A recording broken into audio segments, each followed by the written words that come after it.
Arvind Kejriwal ji jail चले गए हैं तब आपको दिखाई दिया।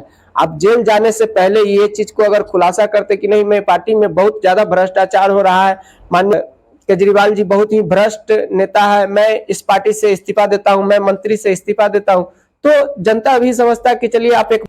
दोस्तों नमस्कार, मेरा नाम चंदन प्रसाद हुआ, मैं आप लोगों के बीच कुछ बात करने आया हूं। चलिए मैं अपना बात शुरू करता हूं।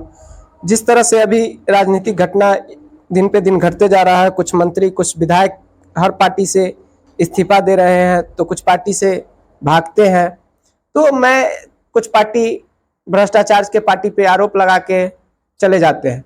तो मैं अभी जिस तरह से आज दिल्ली में एक घटना घटी है, जो राजकुमार आनंद जी ने मंत्री पद से, समाज कल्याण मंत्री पद से इस्तीफा दिए हैं और पार्टी से भी इस्तीफा दिए और पार्टी की सदस्यता से भी इस्तीफा दिए, तीनों चीज से इस्तीफा दिए। तो मैं कहना चाह, और बहुत बड़ा एक आम आदमी पार्टी पे और अरविंद केजरीवाल जी पे बहुत बड़ा भ्रष्टाचार का आरोप भी लगाए हैं। उन्होंने बोले हैं कि आम आदमी पार्टी में बहुत ज्यादा भ्रष्टाचार हो रहा है, इसलिए मैं इस्तीफा दे रहा हूं।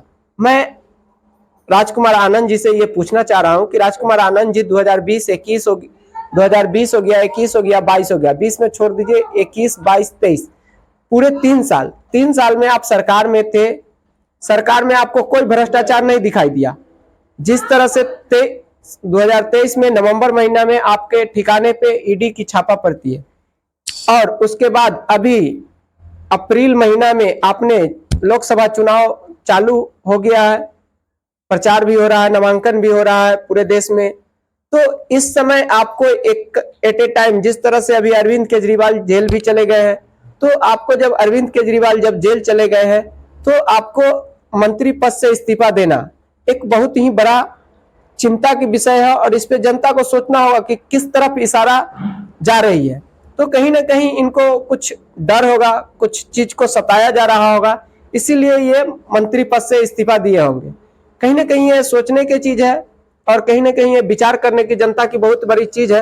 ये जनता इस पे विचार करे, सोचे कि जो मंत्री जो अपने पार्टी के ऊपर, अपने एक मुख्यमंत्री के ऊपर जिस तरह से भ्रष्टाचार के आरोप लगाते हैं, उसी पार्टी में 4 साल 20, 21, 22, 23, 4 साल उसी पार्टी में मंत्री रहे, तो उनको कोई भ्रष्टाचार दिखाई नहीं दिया। कोई भ्रष्टाचार दिखाई नहीं दिया। जब भी लोकसभा चुनाव आया तो उनको भ्रष्टाचार दिखाई दे दिया। तो कहीं ना कहीं ये बहुत ही बड़ी एक पॉइंट की बात है कि आपको उतना दिन भ्रष्टाचार, अगर आपको पूरे भ्रष्टाचार पार्टी में दिखाई दे रहा था, अरविंद केजरीवाल जी भ्रष्टाचार दिखाई दे रहे थे, मनीष सिसोदिया जी भ्रष्टाचार दिखाई दे रहे थे, तो आप इससे पहले क्यों नहीं आपके जब 2023 में नवंबर महीना में आपके ठिकाने पे ईडी ने भी छापा मारा है, तो आप उससे पहले भी अगर भ्रष्टाचार को आप अगर क्लियर करते कि नहीं ये पार्टी में बहुत ज्यादा भ्रष्टाचार है, तो आपको कहीं ना कहीं ये देखा जाता है कि चलिए आप बहुत बड़े ईमानदार नेता है। तो इस तरह के आप बयानबाजी करके पार्टी पे आरोप लगा के आपको इस्तीफा ही देना था, आप इस्तीफा दे देते। इस तरह से पार्टी पे आप बहुत बड़ा आरोप लगाते हैं, तो आप आरोप लगा के अपने आप को आप साबित क्या करना चाहते हैं? आप अपने आप को बहुत ईमानदार साबित करना चाहते हैं। तो कहीं ना कहीं जनता इतना बुर्बक नहीं है, जनता इस चीज को समझेगा, इस चीज को सोचेगा कि आपने 4 साल में नहीं बताए हैं, अभी बता रहे हैं कि बहुत बड़ा भ्रष्टाचार है, इसलिए मैं इस्तीफा दे रहा हूं।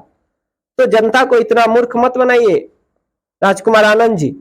जिस तरह से आपने अभी पूरे 4 साल में नहीं दिए इस्तीफा, एकदम लोकसभा चुनाव आते ही आपको इस्तीफा देना था। तो चलिए मैं इसी के साथ अपना बात समाप्त करता हूं। जय हिंद, जय भारत।